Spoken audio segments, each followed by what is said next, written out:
Assalamualaikum warahmatullahi wabarakatuh.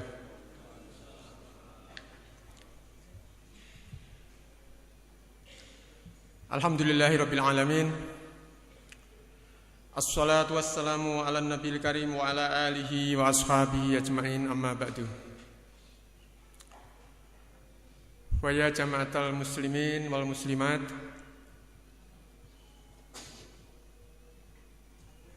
kita hari ini sudah sampai ke malam 25. Tidak terasa Ramadan akan segera meninggalkan kita. Kita masih ada sisa waktu untuk berjuang memenuhi malam-malam terakhir ini dengan berbagai ibadah yang dicontohkan oleh Rasulullah SAW. Malam ini saya akan mengkaji ayat Al-Quran yang berkaitan dengan rahmatan lil alamin dari para ahli tafsir. Ayolah hadirun, kita sering mendengar orang mengatakan Islam rahmatan lil alamin. Ungkapan tersebut nampak benar. Tapi kalau kita cek ke Al-Quran, ditandaskan bahwa yang rahmatan lil alamin itu bukan Islam, tapi Rasulullah sallallahu alaihi wasallam.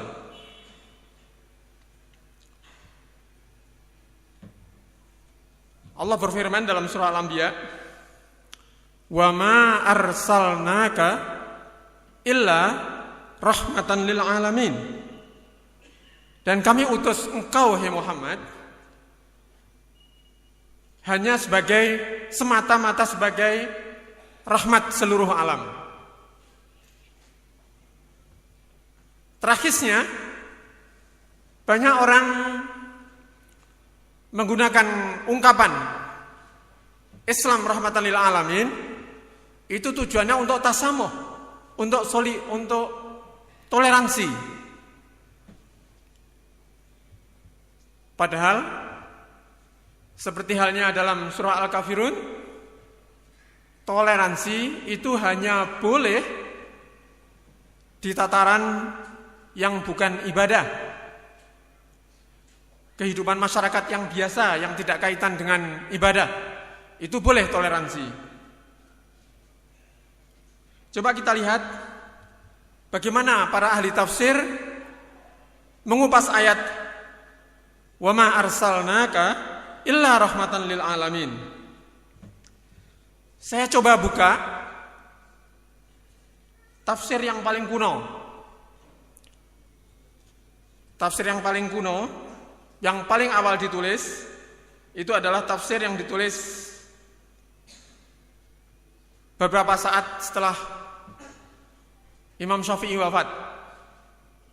Kalau Imam Syafi'i wafat itu tahun 205.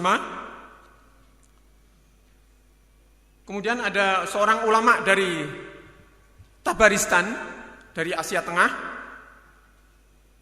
namanya Muhammad ibnu Jarir. Beliau terekam oleh sejarah sebagai penulis tafsir Al-Quran secara komplit, komplit.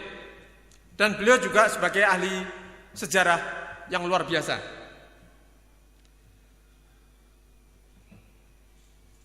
Tafsir Tabari itu ditulis kira-kira pertengahan abad ketiga.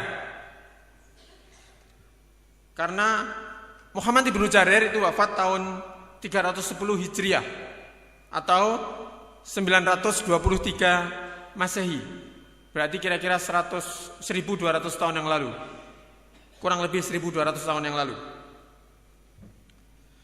Beliau menulis begini, "Wa ma arsalnaka illa rahmatan lil alamin." Allah berkata kepada Nabi Muhammad, "Tidaklah aku utus kamu, hai Muhammad, kepada hamba-hambaku kecuali sebagai rahmat seluruh alam." Kemudian ketika menafsiri ini, Ibnu Jarir at-Tabari melihat perbedaan pendapat para ulama ahli tafsir sebelumnya.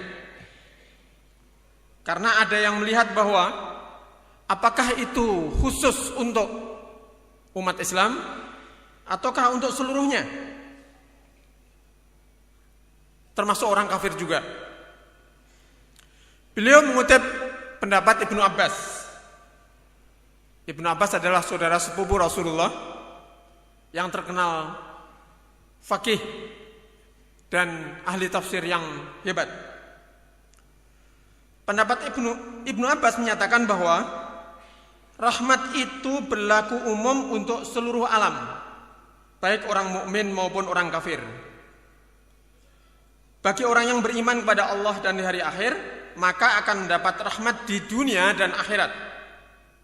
Dan bagi orang yang tidak beriman, akan mendapatkan rahmat di dunia. Namun, dia terlindungi dari siksaan yang sangat menghancurkan secara total.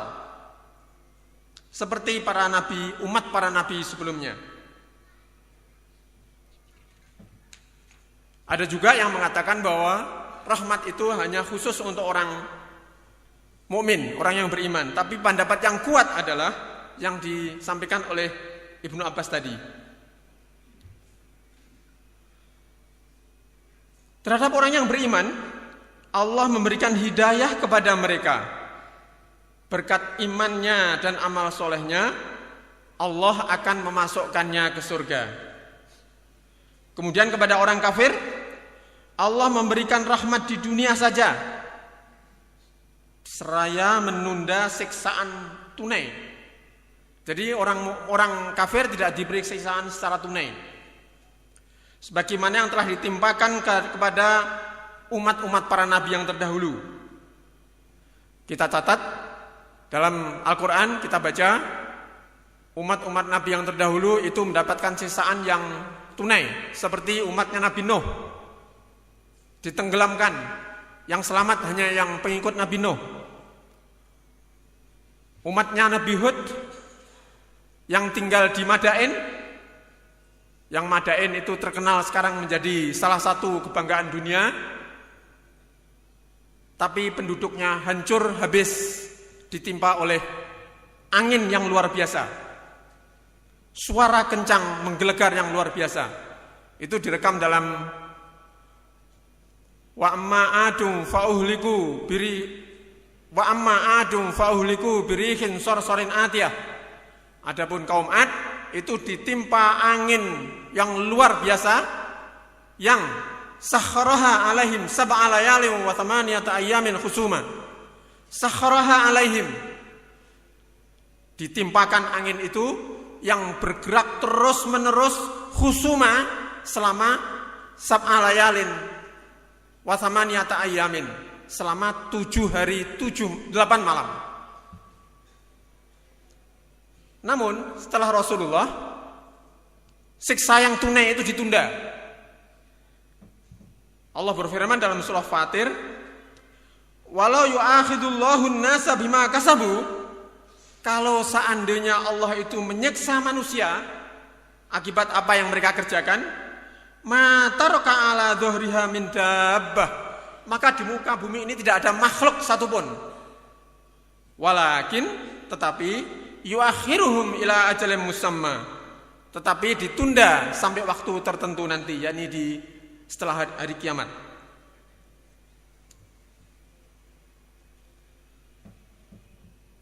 Tadi menurut Imam Tabari. Kemudian kita buka tafsir yang terkenal dengan nama Baghawi. Tafsir Al-Baghawi itu namanya, kitab tafsirnya adalah Ihya'ut Turath, menghidupkan Turath. Beliau wafat tahun 510 Hijriah, berarti kira-kira 900 tahun yang lalu lebih. Beliau yang pertama itu juga mengutip Ibnu Abbas, tapi sebelumnya mengutip pendapat yang disampaikan oleh Ibnu Zaid yang mengatakan bahwa rahmat itu hanya untuk orang yang beriman. Beliau sepakat juga dengan apa yang ditulis oleh Imam Tobari, yaitu pendapatnya Ibnu Abbas yang sudah saya sampaikan tadi, dengan menambahkan hadis yang diriwayatkan oleh Bazzar bahwa Rasulullah SAW mengatakan, saya adalah rahmat dan melalui saya hidayah Allah itu disampaikan. Ana rahmatun wa ana muhdatun. Demikian dalam hadis yang diriwayatkan oleh Bazzar.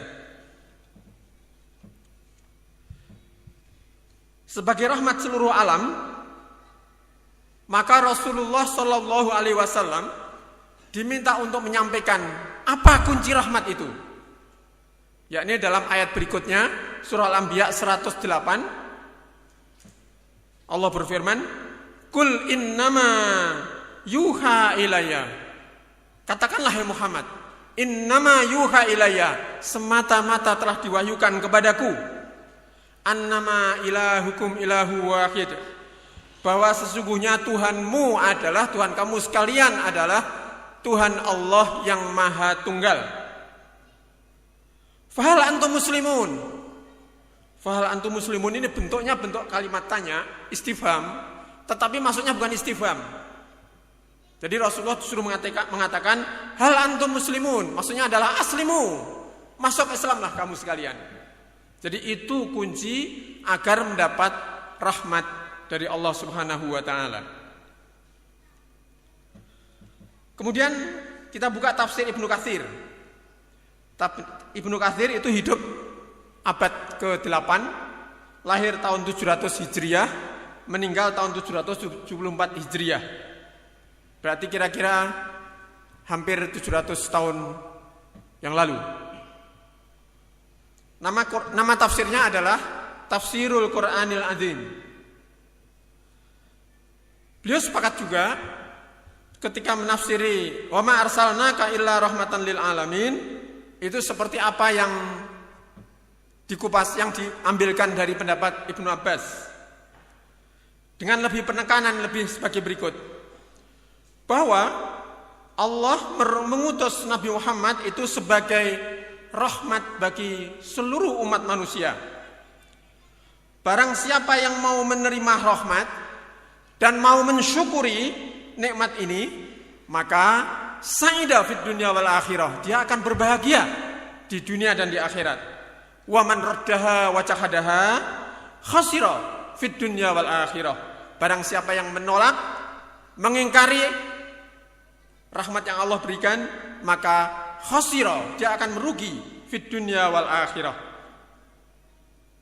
Beliau mengutip ayat yang lain di dalam surah Al-Baqarah, surat Ibrahim. Allah berfirman, alam taro ilal ladzina baddalu ni'matallahi kufra. Bagaimana pendapatmu? Atau tidakkah kamu memperhatikan orang-orang yang mengganti nikmat Allah, rahmat Allah, yaitu ajaran Allah al-Islam, kufran, dengan kekafiran. Wa ahlu qaumahum darul bawar, dan mereka menghalalkan kehancuran. Maka jahannama yaslaunaha wa bi'sal qarar, maka nerakalah mereka yang akan masuknya itu nanti, dan itulah seburuk-buruk keputusan. Ketika Rasulullah SAW pernah diminta oleh sahabatnya, karena menghadapi permusuhan kaum musyrikin, orang-orang Quraisy dan yang lain-lain, Rasulullah diminta, ya Rasulullah, ud'u alal musyrikin. Wahai Rasulullah, doakanlah agar celaka orang-orang musyrik itu. Rasulullah menjawab, inni lam ub'ats la'anan. Aku tidak diutus sebagai tukang laknat. Wa innama bu'istu rahmatan. Semata-mata saya diutus sebagai rahmat Allah Subhanahu wa taala. Demikian tersebut dalam Sahih Muslim. Dalam hadis yang lain diriwayatkan oleh Ibnu Asakir, Rasulullah bersabda, innallaha ba'atsani rahmatan muhdatan. Sesungguhnya Allah mengutusku sebagai rahmat dan sebagai jalan hidayah, bu'ithu biraf'i qaumin wa hafdhi akharin. Aku diutus untuk mengangkat derajatnya satu kelompok umat manusia dan merendahkan umat manusia yang lain, yakni yang tidak mau taat kepada Allah Subhanahu wa taala. Demikian pendapat Ibnu Katsir dalam tafsirnya Al-Qur'anul Azim.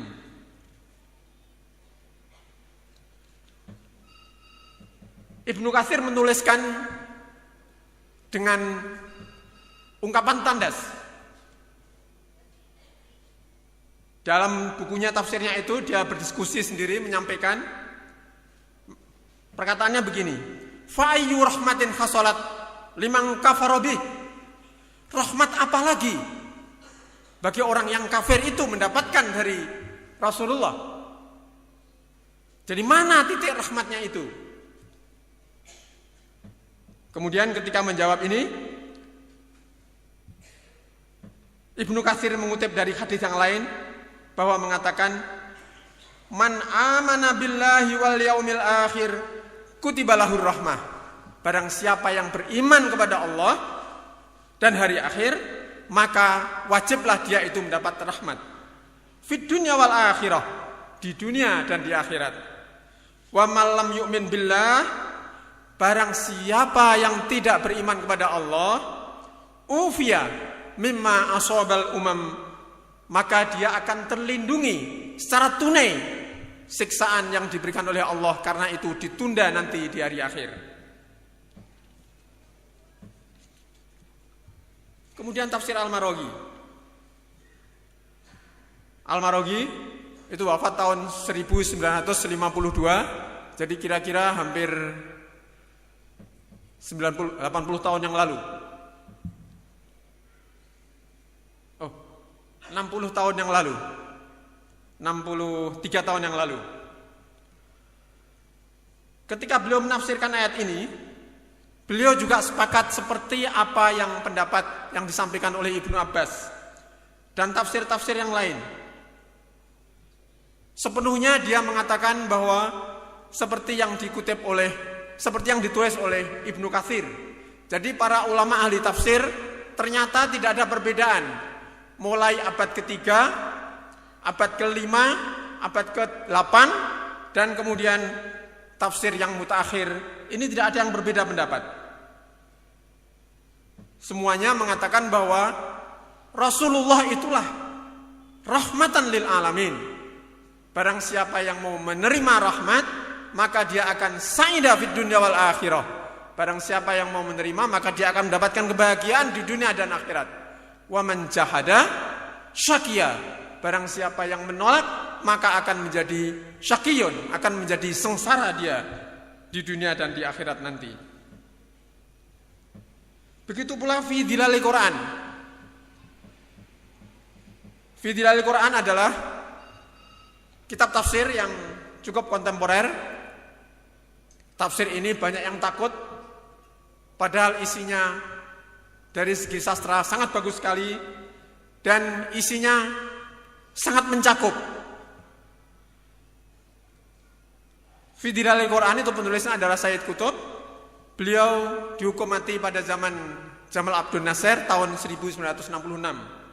Dan tercatat dalam sejarah, waktu itu Bung Karno juga sempat kirim surat protes kepada Jamal Abdul Nasir supaya Sayyid Qutb jangan dihukum mati. Beliau menulis begini, Allah Azza wa Jalla telah mengutus Rasulnya sebagai rahmat bagi seluruh manusia, agar mereka mau berpegang kepada hidayah. Saat awal menjadi Rasul, tidak ada yang mau menerima dan tidak ada yang mau berpegang kepada dakwah yang diisi dakwah dari risalah dakwah yang disampaikan oleh Rasulullah. Yang mau menerima itu hanyalah orang-orang yang telah mempersiapkan dirinya untuk menerima. Misalnya keluarga Rasulullah, Abu Bakar, Zaid bin Harithah, dan orang-orang dekat lebih dulu. Manhaj atau jalan hidup yang dibawa oleh Nabi Muhammad adalah jalan yang membawa manusia kepada kebahagiaan dan menuju kepada kesempurnaan hidup. Sejujurnya, risalah Islam itu bisa diterima siapapun bila ia mulai mampu berpikir, kemudian bersedia dan mau memahaminya. Karena risalah ini bersifat terbuka dan bisa memberi jawaban bagi kebutuhan manusia generasi demi generasi, walaupun kebutuhan manusia, aturan-aturan segalanya itu mengalami kemajuan dan perubahan. Al-Quran berisi pokok-pokok hukum untuk kehidupan manusia yang terus mengalami perubahan. Bukan Al-Qurannya, tapi kebutuhan perubahan manusia itulah yang mengalami perubahan. Tapi Al-Qurannya tetap. Dan manusia dipersilakan untuk mengambil hukum berdasarkan kepada pokok-pokok tersebut untuk situasi dan kondisi yang dihadapi setiap generasi dengan tidak bertentangan kepada pokok-pokok tersebut. Hal ini dibuktikan dengan perkembangan dakwah yang dilaksanakan Rasulullah SAW di lingkungan kaumnya sampai tersebar ke seluruh Jazirah Arabia hanya dalam tempo 23 tahun. Berawal dari penolakan karena saat itu tidak sesuai dengan perilaku masyarakat jahiliyah waktu itu. Tetapi sejarah kemanusiaan mencatat kemajuan demi kemajuan dan akhirnya bisa memahami sepenuhnya risalah Nabi Muhammad dan akhirnya bahkan diimplementasikan dalam kehidupan yang nyata. Seperti yang kita amati saat ini, masyarakat dunia yang terus berkembang lebih membutuhkan kepada aturan syariah yang terbukti tidak pernah bertentangan dengan perkembangan zaman dan perkembangan kehidupan manusia. Setelah jelas makna rahmat, Rasulullah diperintahkan untuk menghadapi orang-orang yang mendustakannya dan mengejeknya, untuk menerangkan risalah yang dibawanya yang merupakan sumber rahmat itu sendiri, yaitu tauhid. Qul innama yuha ilayya annama ilahukum ilahu wahid.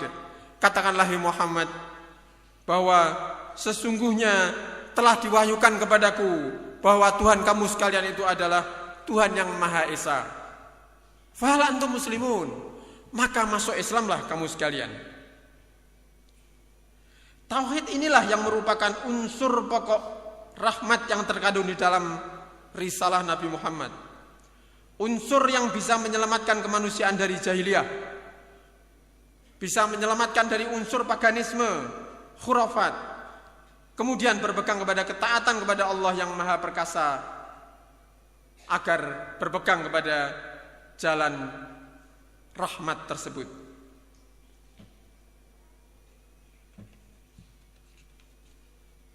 Demikian uraian-uraian dari para ahli tafsir, sehingga kita bisa memahami bahwa yang menjadi rahmat seluruh alam itu adalah Rasulullah SAW.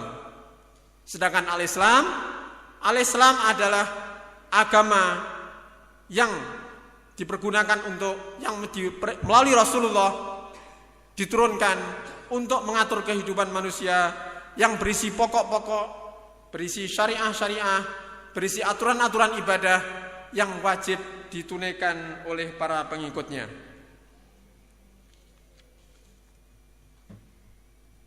Dengan itu kita bisa memahami bahwa kita akan mendapatkan rahmat kalau kita mau memahami al-Islam dan mau mengamalkan al-Islam. Untuk memahami dan mengamalkan al-Islam ini harus didorong dari diri sendiri untuk mempelajari al-Islam dengan serius. Mungkin sebagai pintu awal adalah kita hendaknya selalu rajin membaca Al-Quran dan Al-Hadis, kemudian berusaha untuk mengerti isinya. Sungguh aneh kalau kita setiap hari berkomunikasi dengan Allah minimal 5 waktu, rakaatnya bisa tambah rawatibnya, tambah sunat salat malamnya. Kalau tidak mengerti Al-Quran dan mengerti Al-Hadis, Pendek kata, kita harus terdorong untuk menguasai setidak-tidaknya pasif bahasa Al-Quran, sehingga kita bisa berkomunikasi dengan baik dalam sholat, kita bisa mengerti inti-inti aturan Al-Quran dan inti dari hadis, sehingga kita bisa menerapkan dalam kehidupan yang nyata.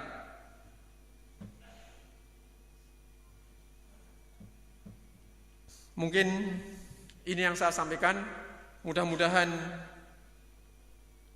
kita tidak salah mengatakan.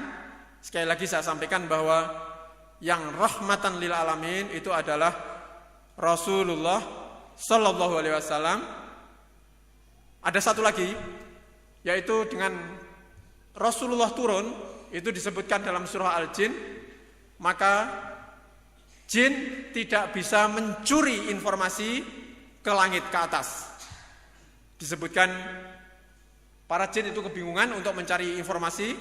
Ketika para jin itu naik ke atas, ternyata inna lamasnas samaa fawajadna muliat fawajadnaha muliat, dipenuhi langit itu dengan harasan syadidan wasuhuba, ada dijaga yang luar biasa dan ada dijaga penembak-penembak jitu yang luar biasa di langit. Saat itulah jin itu tahu bahwa inilah telah datang Rasul terakhir.